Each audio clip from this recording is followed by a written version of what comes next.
Chapter 7. The Lion and the Unicorn. The next moment soldiers came running through the wood, at first in twos and threes, then 10 or 20 together, and at last in such crowds that they seemed to fill the whole forest. Alice got behind a tree for fear of being run over, and watched them go by. She thought that in all her life she had never seen soldiers so uncertain on their feet. They were always tripping over something or other, and whenever one went down, several more always fell over him, so that the ground was soon covered with little heaps of men. Then came the horses. Having 4 feet, these managed rather better than the foot soldiers, but even they stumbled now and then, and it seemed to be a regular rule that whenever a horse stumbled, the rider fell off instantly. The confusion got worse every moment, and Alice was very glad to get out of the wood into an open place, where she found the White King seated on the ground, busily writing in his memorandum book. "I've sent them all," the king cried in a tone of delight, on seeing Alice. "Did you happen to meet any soldiers, my dear, as you came through the wood?" "Yes, I did," said Alice. "Several thousand, I should think." 4,207. That's the exact number, the king said, referring to his book. "I couldn't send all the horses, you know, because 2 of them are wanted in the game. And I haven't sent the 2 messengers either. They're both gone to the town. Just look along the road and tell me if you can see either of them." "I see nobody on the road," said Alice. "I only wish I had such eyes," the king remarked in a fretful tone, "to be able to see nobody, and at that distance, too. Why, it's as much as I can do to see real people by this light." All this was lost on Alice, who was still looking intently along the road, shading her eyes with one hand. "I see somebody now," she exclaimed at last, "but he's coming very slowly. And what curious attitudes he goes into!" For the messenger kept skipping up and down, and wriggling like an eel as he came along, with his great hands spread out like fans on each side. "Not at all," said the king. "He's an Anglo-Saxon messenger, and those are Anglo-Saxon attitudes. He only does them when he's happy. His name is Hea." He pronounced it so as to rhyme with mayor. "I love my love with an H," Alice couldn't help beginning, "because he is happy. I hate him with an H, because he is hideous. I fed him with, with ham sandwiches and hay. His name is Hea, and he lives on the hill," the king remarked simply, without the least idea that he was joining in the game, while Alice was still hesitating for the name of a town beginning with H. The other messengers called Hatta. "I must have 2, you know, to come and go. One to come and one to go." "I beg your pardon?" said Alice. "It isn't respectable to beg," said the king. "I only meant that I didn't understand," said Alice. "Why one to come and one to go?" "Don't I tell you?" the king repeated impatiently. "I must have 2, to fetch and carry. One to fetch and one to carry." At this moment the messenger arrived. He was far too much out of breath to say a word, and could only wave his hands about, and make the most fearful faces at the poor king.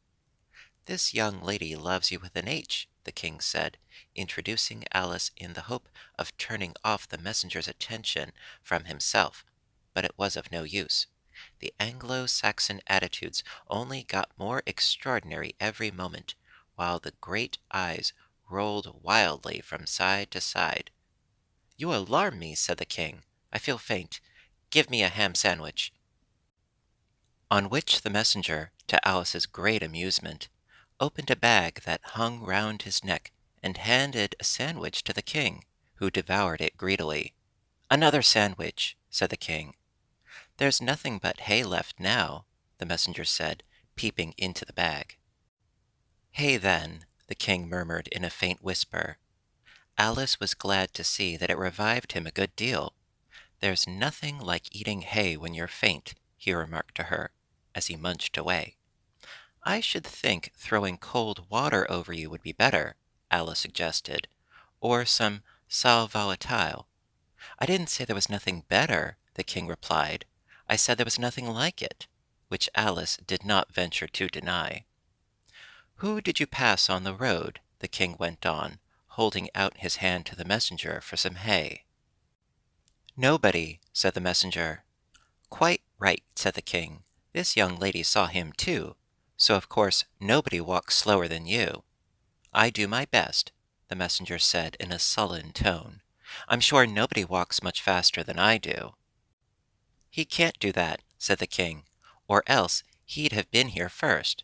However, now you've got your breath, you may tell us what's happened in the town. I'll whisper it, said the messenger, putting his hands to his mouth in the shape of a trumpet and stooping so as to get close to the king's ear. Alice was sorry for this, as she wanted to hear the news too. However, instead of whispering, he simply shouted at the top of his voice, "They're at it again!" "Do you call that a whisper?" cried the poor king, jumping up and shaking himself. "If you do such a thing again, I'll have you buttered. It went through and through my head like an earthquake."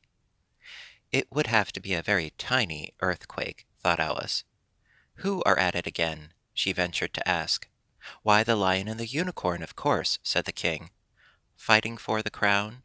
Yes, to be sure, said the king. And the best of the joke is that it's my crown all the while. Let's run and see them. And they trotted off, Alice repeating to herself as she ran the words of the old song. The lion and the unicorn were fighting for the crown. The lion beat the unicorn all around the town. Some gave them white bread, some gave them brown, some gave them plum cake, and drummed them out of town. Does the one that wins get the crown? She asked, as well as she could, for the run was putting her quite out of breath. Dear me, no, said the king. What an idea! Would you be good enough, Alice panted out, after running a little further, to stop a minute, just to get one's breath again? I'm good enough, said the king, only I'm not strong enough. You see, a minute goes by so fearfully quick, you might as well try to stop a bandersnatch. Alice had no more breath for talking, so they trotted on in silence till they came into sight of a great crowd, in the middle of which the lion and the unicorn were fighting. They were in such a cloud of dust that at first Alice could not make out which was which, but she soon managed to distinguish the unicorn by his horn. They placed themselves close to where Hatta, the other messenger, was standing watching the fight, with a cup of tea in one hand and a piece of bread and butter in the other. He's only just out of prison, and he hadn't finished his tea when he was sent in, Hea whispered to Alice, and they only give them oyster shells in there, so you see he's very hungry and thirsty. How are you, dear child? He went on, putting his arm affectionately around Hatta's neck. Hatta looked round and nodded, and went on with his bread and butter. Were you happy in prison, dear child? Said Hea. Hatta looked round once more, and this time a tear or two trickled down his cheek, but not a word would he say. Speak, can't you? Hea cried impatiently, but Hatta only munched away and drank some more tea. Speak, won't you? Cried the king. How are they getting on with the fight? Hatta made a desperate effort and swallowed a large piece of bread and butter. They're getting on very well, he said in a choking voice. Each of them has been down about 87 times. Then I suppose they'll soon bring the white bread and the brown, Alice ventured to remark.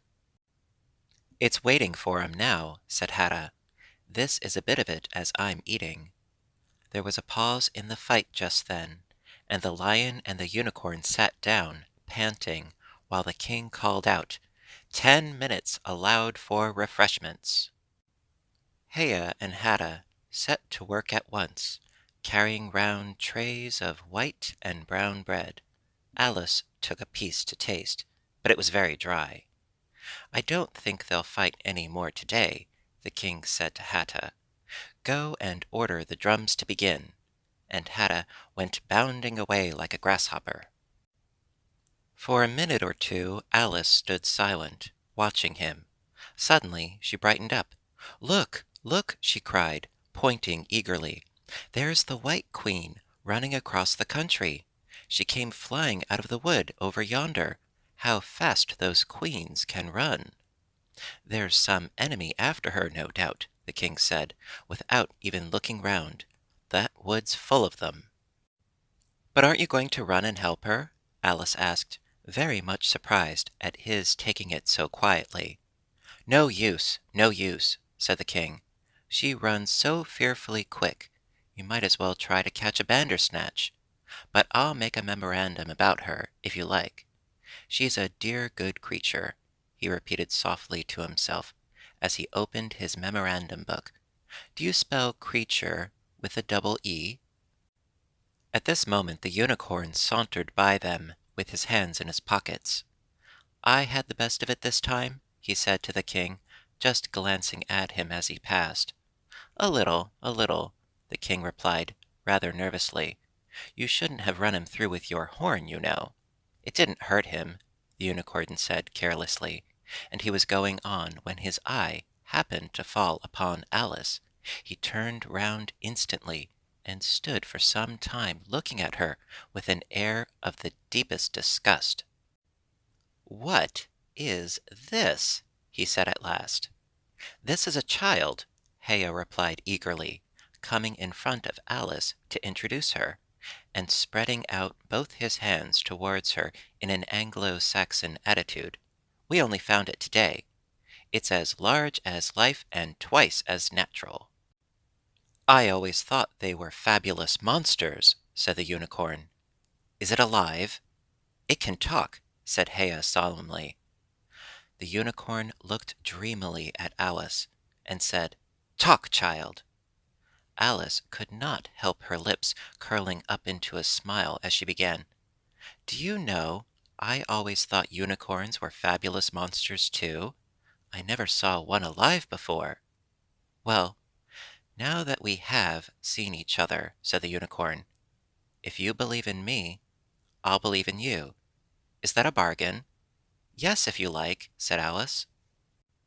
"Come, fetch out the plum cake, old man," the unicorn went on, turning from her to the king. "None of your brown bread for me." "Certainly, certainly," the king muttered, and beckoned to Hea. "Open the bag," he whispered. "Quick, not that one, that's full of hay." Hea took a large cake out of the bag and gave it to Alice to hold, while he got out a dish and a carving knife. How they all came out of it, Alice couldn't guess. It was just like a conjuring trick, she thought. The lion had joined them while this was going on. He looked very tired and sleepy, and his eyes were half shut. "What's this?" he said, blinking lazily at Alice, and speaking in a deep, hollow tone that sounded like the tolling of a great bell. "Ah, what is it now?" the unicorn cried eagerly. "You'll never guess. I couldn't." The lion looked at Alice wearily. "Are you animal, or vegetable, or mineral?" he said, yawning at every other word. "It's a fabulous monster!" the unicorn cried out, before Alice could reply. "Then hand round the plum cake, monster," the lion said, lying down and putting his chin on his paws. "And sit down, both of you," to the king and the unicorn. "Fair play with the cake, you know." The king was evidently very uncomfortable at having to sit down between the two great creatures, but there was no other place for him. "What a fight we might have for the crown, now!" the unicorn said, looking slyly up at the crown, which the poor king was nearly shaking off his head, he trembled so much. "I should win easy," said the lion. "I'm not so sure of that," said the unicorn. "Why, I beat you all round the town, you chicken!" the lion replied angrily, half getting up as he spoke. Here the king interrupted to prevent the quarrel going on. He was very nervous, and his voice quite quivered. "All round the town?" he said. "That's a good long way. Did you go by the old bridge or the market-place? You get the best view by the old bridge." "I'm sure I don't know," the lion growled out as he lay down again. "There was too much dust to see anything. What a time the monster is cutting up that cake!" Alice had seated herself on the bank of a little brook, with the great dish on her knees, and was sawing away diligently with the knife. "It's very provoking," she said, in reply to the lion. She was getting quite used to being called the monster. "I've cut several slices already, but they always join on again." "You don't know how to manage looking-glass cakes," the unicorn remarked. "Hand it round first, and cut it afterwards." This sounded nonsense, but Alice very obediently got up and carried the dish round, and the cake divided itself into 3 pieces as she did so. "Now cut it up," said the lion, as she returned to her place with the empty dish. "I say, this isn't fair!" cried the unicorn, as Alice sat with the knife in her hand, very much puzzled how to begin. "The monster has given the lion twice as much as me." "She's kept none for herself, anyhow," said the lion. "Do you like plum cake, monster?" But before Alice could answer him, the drums began. Where the noise came from, she couldn't make out. The air seemed full of it, and it rang through and through her head till she felt quite deafened. She started to her feet and sprang across the little brook in her terror, and had just time to see the lion and the unicorn rise to their feet, with angry looks at being interrupted in their feast, before she dropped to her knees and put her hands over her ears, vainly trying to shut out the dreadful uproar. "If that doesn't drum them out of town," she thought to herself, "nothing ever will."